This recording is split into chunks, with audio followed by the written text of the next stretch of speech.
We've just received some fresh Champions League insight regarding Celtic, and it's nothing short of a shocking revelation. We'll be breaking that story down in detail. On top of that, we'll also cover all the latest Celtic news and updates from the past 24 hours, keeping you right up to speed. But first, make sure you like this video and subscribe to the channel for more Celtic content. One of the strangest off-field stories has emerged this morning. Former Celtic defender Gustaf Lagerbielke has been officially listed as a missing person in the Netherlands, despite now playing his football in Portugal. The Swedish centre-back, who joined Celtic in the summer of 2023 before spending last season on loan at FC Twente, completed a permanent move to Braga earlier this summer. However, the Enschede municipality seemingly failed to register his departure from the country. As a result, Lagerbielke appeared in a local newspaper under a missing persons notice.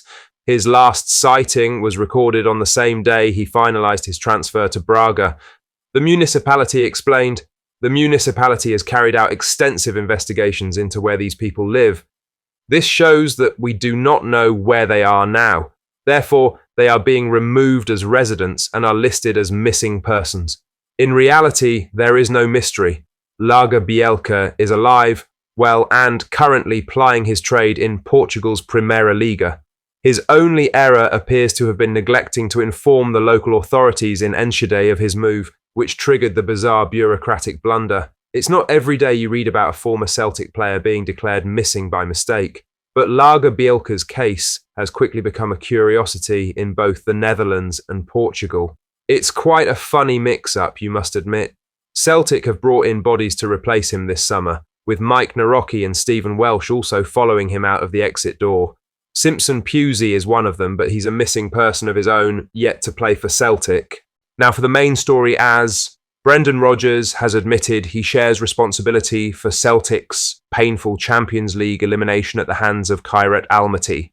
The Hoops entered the competition earlier than in recent seasons, forced into the qualifying knockout stage after slipping in the UEFA coefficient rankings. But their campaign ended at the first hurdle, with 2 goalless legs against the Kazakh side, followed by a penalty shootout defeat. While much of the criticism has been directed towards the Celtic board for failing to strengthen the squad in time, Rodgers conceded he and his players did not do enough on the pitch. "Listen, I also accept responsibility because we slipped up at home, the home game," Rodgers said. "We're not getting away from that either. We weren't good enough at home when we should have won. Then you go to Kazakhstan and then you're relying on something there, and the penalties." The manager's comments come amid a turbulent period for Celtic, with fan anger at board level spilling into organised protests and public divisions inside the club. But Rodgers' admission reflects his determination not to shy away from accountability, even as speculation continues around his future and contract situation. He could have easily batted that away and directed his anger to the board on Friday, but he sat there and put his hands up and accepted his part, which is fair enough. Celtic now face the Europa League group stage instead of the Champions League, a significant sporting and financial blow. Rodgers will be under pressure to deliver a response domestically, beginning with Sunday's trip to Rugby Park to face Kilmarnock. In other news, Hugh Keevins has insisted Daizen Maeda was on the verge of leaving Celtic this summer, claiming the forward had even cleared out his belongings at Lennox Town before a move that didn't happen. The Japanese international revealed last week that he had agreed terms with another club, but Celtic blocked the transfer. Brendan Rodgers later admitted he had known since February that Maeda was open to leaving and would need to work to convince him to go again this season. Speaking on Clyde One's Super Scoreboard, Keevins said the exit was much closer than Celtic have acknowledged. "My understanding is that he had gone from Lennox Town, cleared out his belongings, and was definitely on his way," Keevins claimed. While a significant bid from a German side is understood to have been lodged late in the window, Celtic never agreed a fee and gave no indication they were ready to sanction Maeda's departure. The situation has left frustration among fans, with many questioning why, given months of notice, the club failed to line up a replacement. Maeda now remains at Parkhead with his future unresolved and just 18 months left on his contract. The risk for Celtic is clear. Either face losing him mid-season, when his exit would weaken Rodgers' squad further, or in the summer with his value reduced. But the claim that he had his bags packed, I'm not buying it. A deal wasn't ever that close. In other news, Brendan Rodgers has admitted he understands why Celtic supporters view the club's late scramble for free agents as poor planning, saying he shares their frustration over how the summer unfolded. The Hoops manager was asked if he sympathised with fans who felt the club had failed to show proper succession planning after going into the free agent market on deadline day. His response was unequivocal. He said, "Absolutely. That frustration is shared. We all felt that. Absolutely. It's why months out we've spoken about what we need in the squad. And so, yeah, I totally get that." The support has the passion and the commitment and the drive, and that's what keeps us honest as a team and as a club, because the expectation on us every day is to come in here and improve and get better, because we're expected to do that for the supporters. So they keep us honest, they keep us driving and pushing, and that's the way it should be.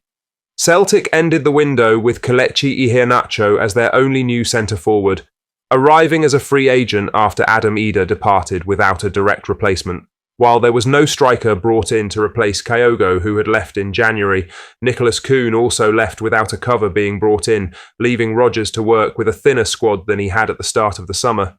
He can't keep pulling the club forward if he's not given the bare minimum in the transfer market. With a Champions League exit to Kairat Almaty and fan protests now underway, Rodgers' comments reflect a clear acknowledgement of where frustrations lie and his willingness to side with supporters in demanding higher standards from the club's transfer strategy.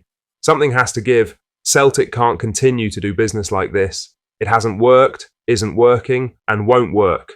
Lastly, Brendan Rodgers has addressed the anger among Celtic supporters following Wednesday night's fan action meeting, where thousands of fans were represented and overwhelming frustration at the board was laid bare. The meeting, organised by North Curve Celtic and chaired by the Celtic Trust, saw fan groups, CSCs and fan media come together to discuss coordinated action against the board. Survey results revealed almost unanimous backing for a vote of no confidence in Peter Lawwell, Michael Nicholson and Chris Mackay, as well as strong support for protests starting this weekend at Rugby Park.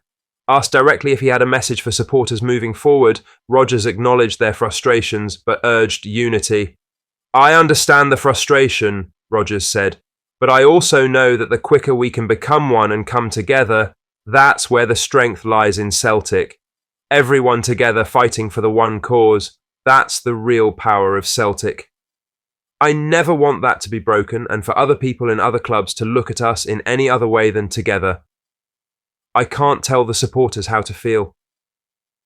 Of course, there is that frustration, but what makes this club unique is exactly that. It's the passion and the commitment which sometimes bring these things to the boil, but I'm pretty sure the guys behind the scenes as well, the board won't want this either. And we hope that we can find a solution that gets everyone reconnected. But also, I don't want to underestimate how much of a lift the support can give us. It's absolutely critical. What a time to show our togetherness and strength, and hopefully we can do that. There is unity in the Celtic fans, it seems. There is a clear appetite for change in the boardroom, and fans are looking for this to happen sooner rather than later. Rodgers is having to be balanced here, but it's a hard one for him to answer honestly. Retaining the support of fans who back him while trying to cool tensions with a board under heavy fire. All eyes now turn to Rugby Park on Sunday, where protests will be staged before and during Celtic's clash with Kilmarnock. What do you think of what we discussed in today's video? Let us know down in the comments section below. Make sure you've liked this video and subscribe to the channel for more Celtic content. Thank you, take care, goodbye.